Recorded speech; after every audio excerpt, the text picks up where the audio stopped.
Beaucoup, les 4 Beatles sortent un nouveau single aujourd'hui. Europe 1. Le journal de 6h sur Europe 1, Nina Pavon. Bonjour Nina. Bonjour Alexandre, bonjour à tous. Le littoral nord-ouest balayé par des bourrasques et des vagues submersion. Anissa Dadi vous en parlait il y a un instant. La tempête Kiran est arrivée sur nos côtes depuis quelques heures. Elle commence à glisser vers les pays de la Loire et s'enfoncer vers la Normandie. En région parisienne, le vent et la pluie ont redoublé. Pour l'heure, en tout cas, c'est la Bretagne qui est le plus touchée. À Quimper, la nuit a même été assez agitée, Charles Guyard.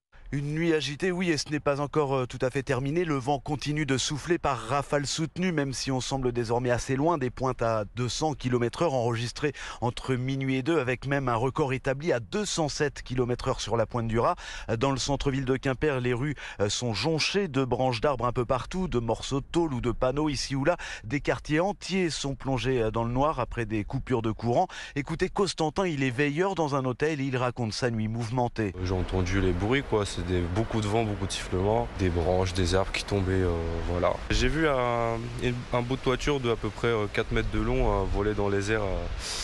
C'était assez impressionnant, du coup je suis vite rentré. Je pense que c'était la toiture du magasin derrière nous. On verra quand il fera jour, mais pour l'instant ça a l'air... Il va y avoir un peu de dégâts, Des dégâts, oui. Des victimes, on ne le sait pas encore. Hier après-midi, plus de 40 personnes avaient été évacuées par précaution dans quelques secteurs du Finistère. Un blessé léger a également été pris en charge hier soir suite à un accident de la circulation, précisément dû à la tempête. Par mesure de sécurité, le préfet du Finistère vient juste à l'instant de décréter une interdiction totale de circuler sur les routes du département. On ignore encore jusqu'à quelle heure. Charles Guyard, correspondant d'Europe 1 en Bretagne.